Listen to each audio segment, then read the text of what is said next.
I just grew a mullet listening to that. Hi, and welcome to the Toon Goons, now with a theme song. We did it, guys. Yay. We climbed this whole theme song. Hooray. We paid a guy to do it. Like I said, this is the Toon Goons, a podcast in which we take an adult critical perspective into the worlds of cartoons and animation and analyze how they affect the pop cultural landscape at large. I'm your first host, Nicky. I'm Nina. And I am Tooch. And today we will be talking about Craig McCracken's Wander Over Yonder. But first, we've got to get through our Toon News segment. Toon Noons. Like noon. Okay. Whatever. It's two news. Two News. Too much. Toon News. All right. Two News. That, with some intercapitalization, that could work. Okay, first and biggest thing is that the Emmy nominations came out. We've got Emmy fever. We don't. I'm pretty lukewarm about any and all organized award events for media, organized and voted on by the media. Yeah. Well, okay, so there's, for Outstanding Animated Program, we have Archer nominated for the episode Archer Vice, The Rules of Extraction. I still need to catch up with Archer. Yeah, I'm only like a couple seasons done. Me too. And I stopped. I think I went up to like the third season. I don't remember. Yeah, last time we checked, there was only 3 seasons on Netflix. Yeah. And then Bob's Burgers is nominated for Mazel Tina. Mazel Tina. Mazel Tina. Yes, the one. Yes! Yes, the one where Tina goes to Tammy's bat mitzvah. Oh, that was great. I haven't seen that one yet. Okay. Then we have Futurama for Meanwhile. The finale. Yeah. It was really touching and good. Yeah. Mm-hmm. Then we have South Park for Black Friday. I haven't caught up on new South South I haven't Park. watched South Park in years. Yeah. It's been like a while. And then Teenage Mutant Ninja Turtles for the Manhattan Project. Hello. Is that a good one?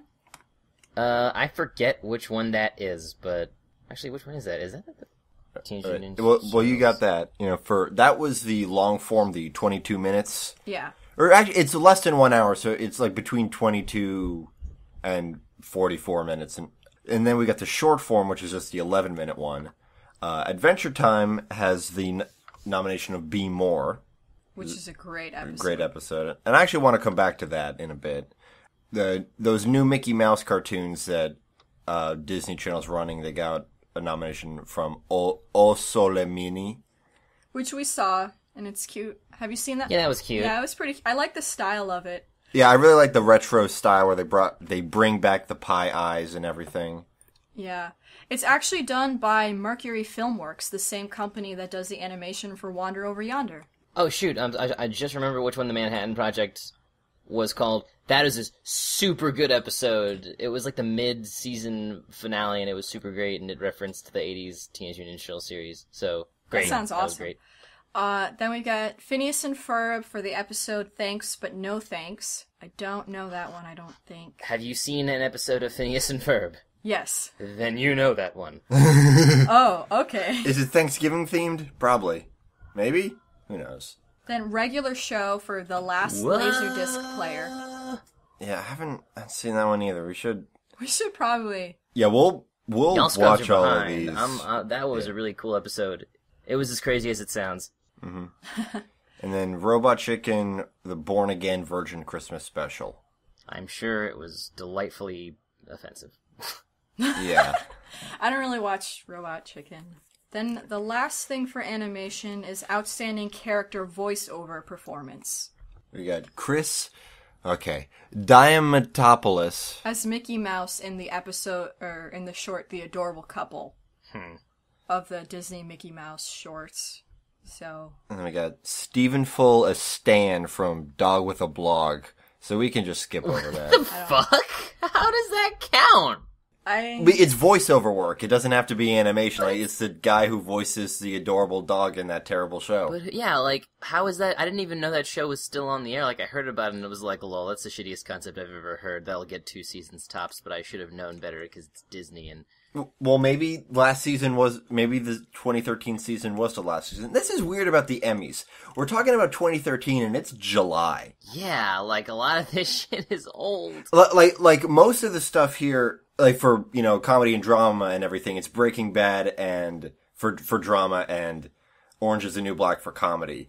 And Game of Thrones. And a lot of Game of Thrones too. And wait, wasn't Breaking Bad a while ago? And it was, but yeah, it was 2013. Good lord, man. And for Orange is the New Black, for lead actress, it was Taylor Schilling. And I was like, oh yeah, because it's season 1. Because if it was season 2, they'd have to nominate Samira Wiley. They wouldn't, though. They wouldn't. We're not allowed to talk about Orange is the New Black on the show because it's not a cartoon. No, which is it's not. Very difficult for me because it's pretty much all I want to talk about. Moving on. I understand, Nicky. It's okay. Seth MacFarlane as Peter Griffin, Stewie Griffin, Glenn Quagmire, and Family Guy, The Harmony's Way. Yeah. No Brian, apparently. Whatever. Yeah. Well, I guess he wasn't in that episode. I don't know. This one is cool. Maurice LaMarche is Calculon and Morbo for Calculon 2.0. Okay, Futurama. Good. A voice actor, finally nominated. Yeah. Seth Green is various characters and some robot chick and shit. The DC Comics Special 2, Villains in Paradise. Whatever. And then another real voice actor, Harry Shearer's Kent Brockman, Mr. Burns, Younger Burns and Smithers in 4 Regrettings and a Funeral, which is an episode of The Simpsons. Yeah. Everybody knows. Maybe they don't know. Everybody knows who Mr. Burns is. I actually saw that episode. It was alright. Sometimes I'll watch newer Simpsons because it's not fantastic, but it is watchable. Yeah, yeah, it's absolutely watchable, I think. I just don't watch it. Yeah, got other things on our radar. Yeah. Oh yeah, I saw 2 episodes last season, that and the Treehouse of Horror. You don't need us to report. We'll probably only ever report on The Simpsons when it ends. So we're never going to report on The Simpsons. It'll end once one of the main voice cast dies. Yeah. They're all irreplaceable. They're getting there. Yeah, I mean, and Marsha Wallace, that was a big blow. Yeah. I want to talk a little bit about Adventure Time and the Emmys. Adventure Time has been nominated for 4 Emmys and has never won. Oh my god, for real? Yeah. I didn't know that, because who cares about the Emmys? Wow. Adventure Time does. Yeah. Every year they're like, we need to win. Yeah, it's ultimately meaningless, but at the same time you do kind of want this incredible show to get, recognized. Although, again, it's been recognized by plenty of people. It's critically acclaimed, and the market has obviously determined that it's a great show. Yeah, but a bunch of old farts on the TV are just like... Yeah. Last year's Adventure Time nomination was Simon and Marcy, and you'd think that if any episode was gonna win, it would be Simon and Marcy.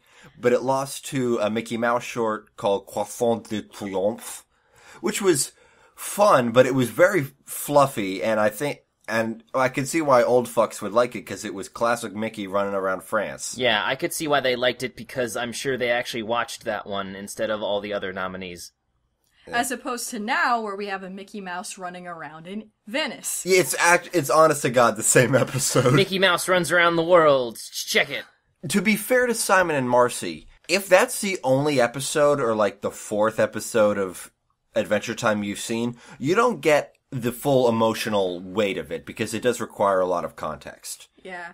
To be fair, that is an quote-unquote issue with that episode, or at least with nominating that episode.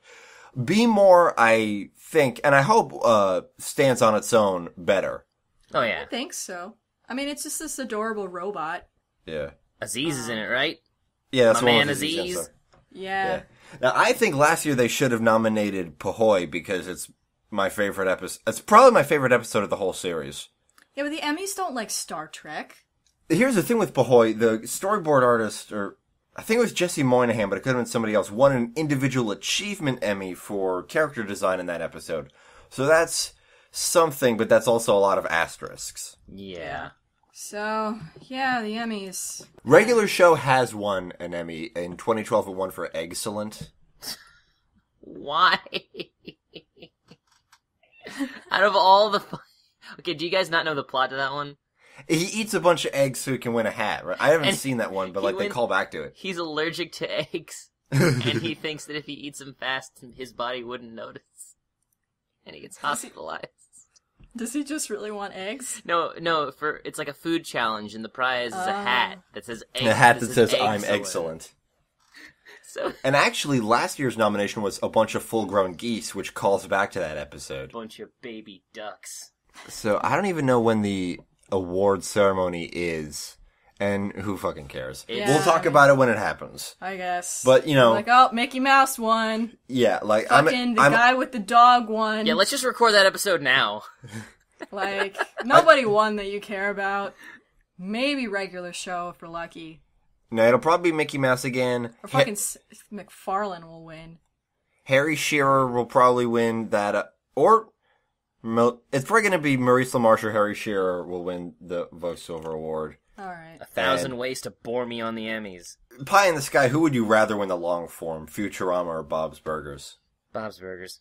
Yeah. Because they haven't won anything yet, I don't think. Yeah, Futurama has had its Futurama day. won for Roswell that Ends Well. Yeah. Yeah, which is a pretty great episode. Anyway. So in other news, Homestar Runner, for those of you who are fans, we Nicky. all are. Nick, I'm the biggest fan of Homestar Runner I've ever met. There might be a bigger fan than me somewhere in the world, but I have not met them. Come on the show. He will challenge you. yeah, we'll have a Homestar Runner off. I bet he knows more about Homestar Runner than the creators. He definitely knows more than they do. It's been they years. have to consult their own wiki all the time. Yeah. But yeah, Matt Chapman, one of the original Brothers chaps, was recently on an interview with Jeff Rubin on the Jeff Rubin Show, the guy from College Humor. And he did a whole talk about where the show came from and why it's going to come back. Yeah, that's the biggest thing is that they've been on hiatus for 4 years, doing stuff in the industry. Matt Chapman has worked on shows such as Yo Gabba Gabba, Aquabat Super Show, and more interestingly, Gravity Falls. And Wander Over Yonder, which we're talking about today. Yes! He's done voices in Gravity Falls, and if I didn't read that it was Matt Chapman, I wouldn't be able to pick him out. The dude really has incredible range. He's probably one of the most gifted people, but he doesn't do as much as he could with it. Just like me. Yeah. No, seriously, no, that's, he one-to-one comparison. But, so he's saying that, the April Fool's video that they uploaded this year in April, which was frankly the best day of my life. It was. You were crying. I was. I really was. Was them testing the waters to make sure that to see if people still cared. And oh boy, did they. Oh, yeah. Yeah. I still sing the song from that all the time. In the Krusty Krab Pizza song voice. So that is extremely exciting to me that could be coming back. And to me, because and that show's very nostalgic for me. Like, that is just the early aughts pretty well summed up. It was just so unique and still is that, like, if it came back, it wouldn't be old because it's just, like, it's not... Homestar Runner only ever tries to be itself, and, like, I really always loved, like, what it did. So to just start doing it again, I'm on board. It won't lose anything to me. Yeah, in the interview, Matt Chapman's like, he went to their website and was like, it is hard to find where stuff is on this website. We're gonna have to... Yeah, it is. We're gonna have to put stuff together. Maybe make an RSS feed. That's as much into the present as we're willing to go. Mm-hmm. Yeah. So you can check out that interview on Jeff Rubin podcastshow.com. The show is called The Jeff Rubin Show. Yeah, so just Google Jeff Rubin Show. I believe it's episode 123. Yeah, it is. It's very interesting talk. If you love Homestar Runner, it's a must listen.